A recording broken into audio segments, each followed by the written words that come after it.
Australian 1990 feather-tailed glider 1 cent coin. Why collect the Australian 1990 1 cent coin?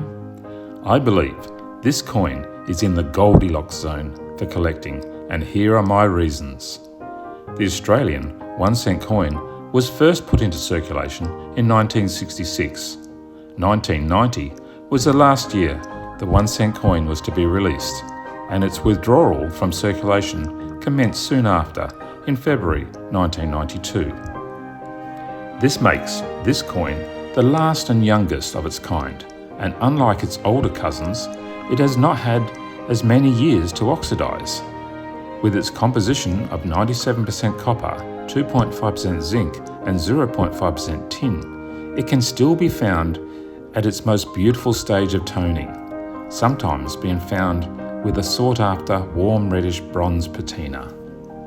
Its mintage of 133.3 million coins does not make this coin particularly scarce or common, but time will make sure that coins with good coloration and in good condition that are carefully preserved now will become a rarity in the future.